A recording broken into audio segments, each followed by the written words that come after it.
ఇది కాకుండా కొప్పర్తి, ఓరకల్లు, క్యారిడర్లు కానీ ఇలా చెప్పుకుంటూ పోతే చాలా ఉన్నాయి.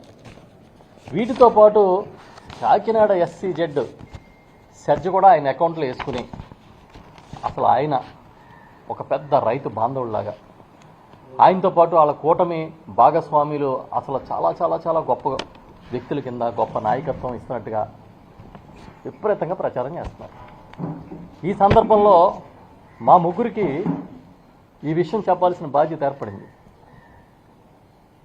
ఈ పచ్చి అబద్ధాన్ని వండి వారుస్తున్న ఈ కూటమి ప్రభుత్వం దానికి వంతపాడి ఇదేదో నిజమని నమ్మించడానికి ప్రయత్నం చేస్తున్న ఎల్లో మీడియా ఫేక్ ఫ్యాక్టరీలకి మేము నిజాలు చెప్పాల్సిన బాధ్యత తప్పట్లే.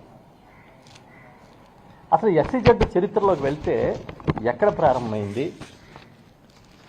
ఇప్పుడు ఏదో కొత్తగా SCZ భూములు రైతులకి వేళ్ళే తిరిగిస్తున్నట్టుగా పెద్ద ప్రచారం చేసుకుంటున్నారు కదా.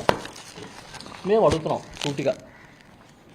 ఆ రోజు జగన్మోహన్ రెడ్డి గారు పిఠాపురం సభలో ఎన్నికల ముందు మేము అధికారంలోకి వస్తే రైతులకి ఎక్విజేషన్ కాని భూములన్నింటినీ కూడా తిరిగి అప్పగిస్తాము అని ఒక మాట ఇచ్చి ఆ రోజు వ్యవసాయ శాఖ మంత్రిగా ఆయన క్యాబినెట్లో ఉన్న నన్ను చైర్మన్గా ఒక కమిటీని నియమించి ఆ కమిటీ పలు దఫాలుగా రైతులతో, రైతు ప్రతినిధులతో, అధికారులతో, కంపెనీలతో సమావేశాలు ఇక్కడే కాకినాడ కలెక్టరేట్లోనూ, రాజమండ్రిలోనూ, సచివాలయంలో, తాడేపల్లిలోనూ పెట్టి నెంబర్ ఆఫ్ మీటింగ్స్ పెట్టి దీనికి ఒక తుది రూపం తీసుకొచ్చాం.